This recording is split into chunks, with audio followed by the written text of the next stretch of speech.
Hello guys, আজকে আমরা পুরনো সিডি দিয়ে হ্যান্ডমেড ওয়াল হ্যাঙ্গিং ডেকর বানাবো। তো তোমরা ভিডিওটা স্কিপ না করে পুরোটা দেখো, হয়তো তোমাদের কিছু হেল্পও হতে পারে। আর এটা বানাতে যা যা লাগবে যেমন সিডি, সুতো, গ্লু, আর আমি এখানে কিছু পুঁতি নিয়ে নিয়েছি ডিজাইন করার জন্য। ফার্স্টে আমরা ওয়ার্ম ওয়াটারে 2 থেকে 5 মিনিট সিডিকে ভিজিয়ে রাখবো যাতে নরম হয়ে যায়। আর যখন নরম হয়ে যাবে একটা শার্প জিনিস দিয়ে মাথায় প্রেস করলে এমনি খুলে আসবে।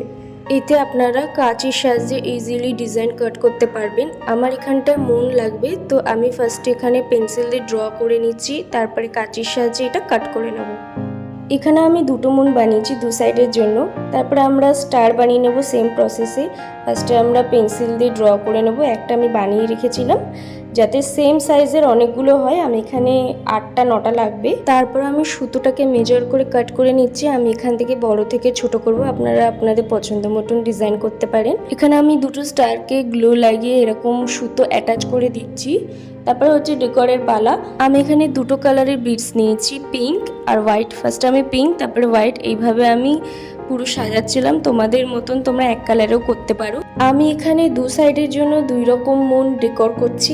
একদিকে হচ্ছে প্লেন মুন থাকবে, আরেকদিকে হচ্ছে এরকম ভেঙে যাওয়া সিডিগুলোকে গ্লু দিয়ে আটকেছি। তারপর যখন আমাদের পুরো প্রসেস কমপ্লিট হয়ে যাবে আমরা গ্লু দিয়ে ভালো করে সিকিউর করে নেব।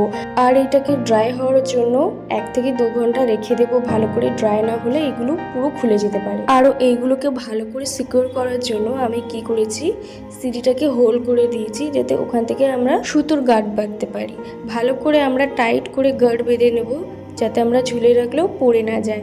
আমার এখানে পুরো প্রসেস কমপ্লিট হয়ে গেছে। তোমরা কমেন্টে নিশ্চয়ই জানিও যে কেমন লাগছে, আর তোমরা বাড়িতেও এটা অবশ্যই ট্রাই করো। আর যারা যারা ট্রাই করবে আমাকে কমেন্টে লিখবে যে কেমন হয়েছে। ভালো লাগলে একটা লাইক করে দিও, আর এরকম ভিডিও পাওয়ার জন্য সাবস্ক্রাইব করে দিও। দেখা হবে নেক্সট ভিডিওতে। আর তোমরা কমেন্টে এটাও জানিও যে নেক্সট ভিডিওতে কি দেখতে চাও, তাহলে আমারও সুবিধা হবে কিছু বানাতে।